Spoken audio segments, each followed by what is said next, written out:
Good evening everyone, welcome to civil services study practice set number 653 पर आ जाइए UP PCS के लिए।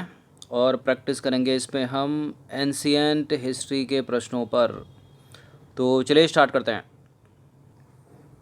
तो क्वेश्चन नंबर 1 पर आ जाइए। सिंधु घाटी सभ्यता से रिलेटेड प्रश्न है। सिंधु घाटी सभ्यता के शहरों की गलियां थी, बताइए। तंग मैली, फिसलन वाली, तंग टेढ़ी या चौड़ी और सीधी। सिंधु घाटी सभ्यता के शहरों की गलियां, ठीक है, समकोण पर काटती थी, चौड़ी और सीधी थी। तो सिंधु घाटी सभ्यता की नगर योजना ही सिंधु सभ्यता की सबसे बड़ी विशेषता थी। जालनुमा गलियां, चौड़ी और सीधी सड़कें, जल निकास वाली प्रणाली और पक्की ईंटों का प्रयोग आदि कई विशेषताएं जो है सिंधु घाटी सभ्यता में देखने को मिलती हैं। क्वेश्चन नंबर 2 पर आ जाइए। हड़प्पा के खंडहर निम्नलिखित में से किस नदी के तट पर पाए जाते हैं? हड़प्पा सभ्यता के खंडहर पाए जाते हैं, सिंधु तो है नहीं इसमें, क्या लगाएं? रावी नदी। तो पाकिस्तान के पंजाब प्रांत में स्थित मांटगोमरी जिले में रावी नदी के बाएं तट पर हड़प्पा पुरास्थल हैं, ठीक है। क्वेश्चन नंबर 3 पर आ जाइए। वस्त्रों के लिए कपास की खेती का आरंभ सबसे पहले कहाँ किया गया? वस्त्रों के लिए कपास की खेती का आरंभ सिंधु घाटी सभ्यता में, ठीक है। तो मिस्र की सभ्यता हटा दीजिए, मेसोपोटामिया की हटा दीजिए, मध्य अमेरिका हटा दीजिए, भारत से उत्तर हो जाएगा। तो देखिए, वस्त्रों के लिए कपास का उत्पादन सबसे पहले भारत में किया गया। वर्ष 1922 में राखल दास बनर्जी के नेतृत्व में सिंधु नदी के किनारे स्थित मोहनजोदड़ो में उत्खनन से कपास के सूत की प्राप्ति की गई थी। क्वेश्चन नंबर 4 पर आ जाइए। भारत में निम्नलिखित के आने का सही कालानुक्रम क्या है? सोने के सिक्के, आहत मुद्रा, चांदी के सिक्के, लोहे का हल, नगर संस्कृति। थोड़ा दिमाग दौड़ाइए। देखिए, नगर संस्कृति की बात हो रहा, अभी तो ये प्रश्न चल रहा है इंडस वैली से रिलेटेड ही, ठीक है, बैक टू बैक चौथा है। लेकिन अगर एग्जाम में प्रश्न मिले तो आप सिक्कों में मत खो जाना, ठीक है। नगर संस्कृति यानी सिंधु घाटी सभ्यता की नगर नियोजन व्यवस्था, ठीक है, याद कर लेना वहाँ पर। तो यानी हड़प्पा सभ्यता इसमें सबसे पहले आएगी। और हड़प्पा एक कांस्य सभ्यता थी, मतलब ताम्रयुगीन थी। लोहे का ज्ञान था नहीं उनको, तो लोहा तो बाद में आएगा, मतलब 4 के बाद ही 3 आना चाहिए। 3 के बाद जहाँ 4 होगा उसको एलिमिनेट कर दीजिए, ठीक है। तो ये भी हट जाएगा, ये भी हट जाएगा, या तो उत्तर डी है या सी है। तो नगर नियोजन सभ्यता नहीं, सिंधु घाटी सभ्यता सबसे पहले हो गई। उसके बाद जो है लोहे का हल आएगा, ठीक है। उसके बाद आहत मुद्रा, चांदी के सिक्के, और सोने के सिक्के उसके बाद आए। तो 4 3 2 1 इसका उत्तर हो जाएगा डी। तो देखिए, भारत में सबसे प्राचीन सभ्यता जो है हड़प्पा सभ्यता अपनी नगर योजना के लिए विख्यात है। हड़प्पा सभ्यता की नगर योजना की आधार सामग्री मोहनजोदड़ो, हड़प्पा, चन्हुदड़ो, कालीबंगा, लोथल और बनावली से प्राप्त होती है। सिंधु घाटी की सभ्यता कांस्यकालीन थी, ठीक है। और लोहे का ज्ञान कांस्य के बाद वैदिक काल में लगभग 600 ईसा पूर्व में हुआ, ठीक है। वैदिक सभ्यता में हुआ लोहे का ज्ञान। तांबे तक सीमित थे हड़प्पा वासी। तो डी ही सही होगा फिर, 4 3 2 1, ठीक है, घाटी लिखा है। क्वेश्चन नंबर 5 पर आ जाइए। किस पशु के अवशेष सिंधु घाटी सभ्यता में प्राप्त नहीं हुए हैं? शेर, गैंडा, गाय, हाथी। हाथी भी था, गाय भी थी, गैंडा भी था, शेर नहीं था। तो देखिए, सिंधु घाटी सभ्यता में सबसे महत्वपूर्ण पशु यानी ए हो जाएगा। सबसे महत्वपूर्ण पशु एक सींग वाला गैंडा था और दूसरा महत्वपूर्ण पशु था कुबड़ वाला सांड। इस सभ्यता के चित्रों में हाथी, एक तरफ बाघ, एक तरफ गैंडा और उसके सिंहासन के पीछे भैंसे का चित्र, उनके सिंहासन के पीछे जो है भैंसे का चित्र बनाया गया है। उनके पैरों के पास 2 हिरणों के भी चित्र हैं। इसमें जो चित्रित भगवान की मूर्ति है उसको पशुपतिनाथ महादेव की संज्ञा दी गई है। देखिए, शेर के अवशेष सिंधु घाटी सभ्यता से प्राप्त नहीं होते हैं। नंबर 6 पर आ जाइए। जुते हुए खेत की खोज की गई थी कहाँ पर? जुते हुए खेत की खोज की गई थी राजस्थान के कालीबंगा में, ठीक है। कालीबंगा एक सिंधु स्थल है राजस्थान में, हड़प्पा स्थल है। तो कालीबंगा से हड़प्पा के साथ साथ हड़प्पा पूर्व सभ्यता के अवशेष भी प्राप्त हुए हैं। कालीबंगा राजस्थान के गंगानगर जिले में घग्गर नदी के किनारे स्थित है और यहाँ शहर के दोनों भाग जो हैं दूरीकृत हैं और यहाँ के घर कच्ची ईंटों के बने हैं। कालीबंगा का अर्थ क्या होता है? काले रंग की मिट्टी की चूड़ियाँ। यहाँ से लकड़ी के हल जुते हुए खेत के साक्ष्य मिले हैं कालीबंगा से राजस्थान के, जिनके कूड़ों के बीच का फासला कितना है?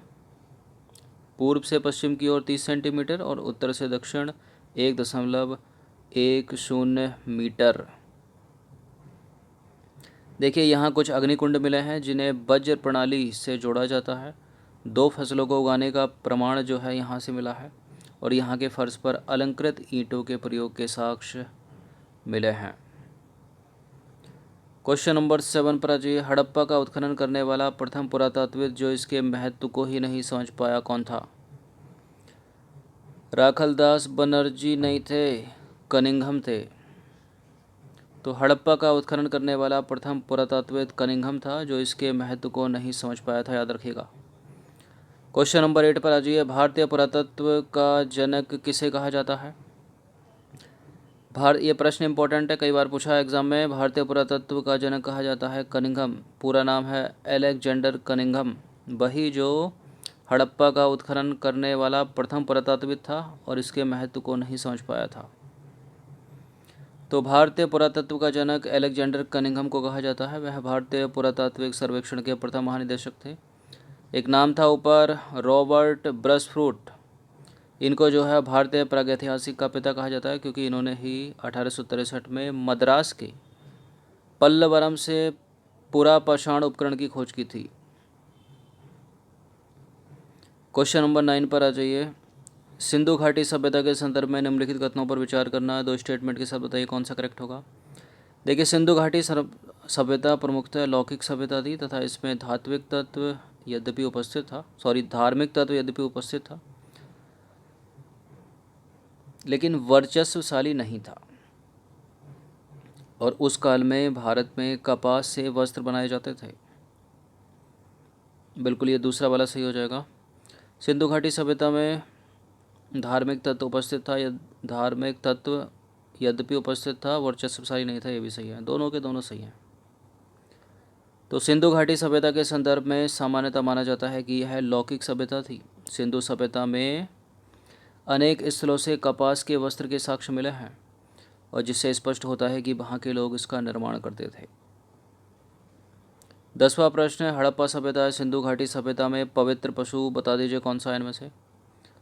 गाय तो वैदिकों की पवित्र थी, ठीक है, वैदिक सभ्यता की। इसमें था शेर का साक्ष्य नहीं है, कुबड़ वाला बैल तथा एक श्रृंगी पशु मतलब गेंडा। तो सिंधु घाटी सभ्यता के लोग वृक्षों तथा पशुओं की पूजा किया करते थे। सिंधु घाटी सभ्यता में सबसे महत्वपूर्ण पशु एक सींग वाला गेंडा था और दूसरा महत्वपूर्ण पशु था कुबड़ वाला सांड। पुरुष देवता के रूप में मोहरों पर 3 श्रृंग युक्त चित्र बनाए गए हैं जो कि योगी की मुद्रा में बैठे हुए हैं। नंबर 11 पर आ जाइए। मोहनजोदड़ो में सबसे बड़ा भवन कौन सा है बताइए। विशाल स्नानागार है या अन्नागार है? अन्नागार है, स्नानागार से ही बड़ा है। तो देखिए इस सभ्यता के ध्वंसावशेष पाकिस्तान के सिंध प्रांत के लरकाना ज़िले में सिंधु नदी के दाहिने किनारे पर प्राप्त होते हैं और यह नगर करीब 5 किलोमीटर के क्षेत्र में फैला हुआ है। मोहनजोदड़ो के टीलों का 1922 में खोजने का श्रेय राखलदास बनर्जी को प्राप्त हुआ, ठीक है। अब देखिए मोहनजोदड़ो में जो अन्नागार है उसके अवशेष मिले हैं और संभवतः यह अन्नागार मोहनजोदड़ो के बृहद भवनों में से एक है। इसका आकार है 150 गुणा 75 मीटर, ठीक है, 150 गुणा 75 मीटर। क्वेश्चन नंबर 12 पर आ जाइए, स्टेटमेंट वाला है। सिंधु घाटी सभ्यता जिन नदियों के तट पर बसी थी उनका चुनाव करना है आपको। सिंधु नदी, झेलम नदी, गंगा नदी, चेनाब नदी। देखिए सिंधु तो इसमें होगा ही होगा, इसके साथ इसकी सहायक नदियाँ। अब गंगा एक अलग नदी तंत्र है, इसको एलिमिनेट करके भी उत्तर मिल जाता क्या? देखते हैं चौथा किन किन में है। तो चौथा इसमें है, ये एलिमिनेट हो जाएगा, ये एलिमिनेट हो जाएगा 50%, ठीक है, 1 2 3 हो जाएगा आंसर। तो सिंधु घाटी की सभ्यता का विस्तार उत्तर में झेलम नदी के पूर्वी तट से दक्षिण में यमुना की सहायक नदी हिड्डन के तट पर माना जाता है। ठीक है, तट तक माना जाता है। इसमें झेलम आ गई, सिंधु और चेनाब नदियाँ शामिल है, गंगा शामिल नहीं है। क्वेश्चन नंबर 13 पर आ जाइए। निम्नलिखित में से सिंधु सभ्यता से संबंधित कौन से केंद्र उत्तर प्रदेश में स्थित है? नीचे दिए गए कूट का प्रयोग करके सही उत्तर का चुनाव करना है। तो ऐसा प्रश्न भी पूछा जा सकता है इंडस वैली सिविलाइजेशन से रिलेटेड जो यूपी में, अब एलिमिनेट करके भी आंसर हम निकाल सकते हैं। कालीबंगा हटा दीजिए, राजस्थान का। लोथल आपको पता होगा गुजरात का है, आलमगीरपुर हो जाएगा। हुलास में कन्फ्यूज़न लग रहा तो कोई देख लो पकड़ के, चौथे में तीसरे के साथ है क्या, 3 4 3 4। ठीक है, 1 2 का फिलहाल एलिमिनेट करेंगे। ये गया 1 2 जिसमें ये गया, 1 2 जिसमें ये गया, तो 3 और 4। हुलास भी यूपी में ही है। ठीक है, 3 4 हो जाएगा इसका आंसर। तो कालीबंगा हो गया राजस्थान का और लोथल हो गया गुजरात का। आलमगीरपुर हो गया उत्तर प्रदेश का, हुलास भी हो गया उत्तर प्रदेश का ही। देखिए, हाल ही में गुजरात के धौलावीरा को विश्व विरासत स्थल घोषित किया गया है, याद रखना। और भारत की पहली सभ्यता है वो, भारत की पहली सिंधु घाटी सभ्यता है जिसको विश्व धरोहर स्थल में शामिल किया गया है, और टोटल 40वीं है वो। नंबर 14 पर आ जाइए। विशाल स्नानागार यानी ग्रेट बाथ कहाँ मिला था? कहाँ मिला था? मोहनजोदड़ो में मिला था। तो मोहनजोदड़ो का विशाल स्नानागार यानी ग्रेट बाथ सर्वाधिक महत्वपूर्ण आम इमारत है। इसकी अगर हम माप की बात करें तो 39 फीट इसकी लंबाई है, 23 फीट इसकी चौड़ाई है और 8 फीट इसकी गहराई है। देखिए, नगर दुर्ग के मध्य में अवस्थित इसमें जो है ईंट निर्माण कार्य असाधारण और सुंदर हुआ है, और इसकी सतह जो है वो पक्की ईंटों की बनी है। इसकी किसकी? मोहनजोदड़ो के विशाल स्नानागार की। और इसमें प्रयोग हुआ है जिप्सम तथा मोटार द्वारा जोड़ा गया इसको। क्वेश्चन नंबर 15 पर आ जाइए। देवी माता की पूजा संबंधित थी आर्य सभ्यता के साथ, सिंधु घाटी सभ्यता के साथ, उत्तर वैदिक सभ्यता के साथ, या भूमध्य सागरीय सभ्यता के साथ? बताइए। इसका उत्तर वही है, सिंधु घाटी सभ्यता के साथ। तो देखिए, सिंधु घाटी सभ्यता में देवी माता की पूजा के प्रमाण मिले हैं। ऋग्वैदिक कालीन लोगों अर्थात आर्यों का धर्म बड़ा सरल था।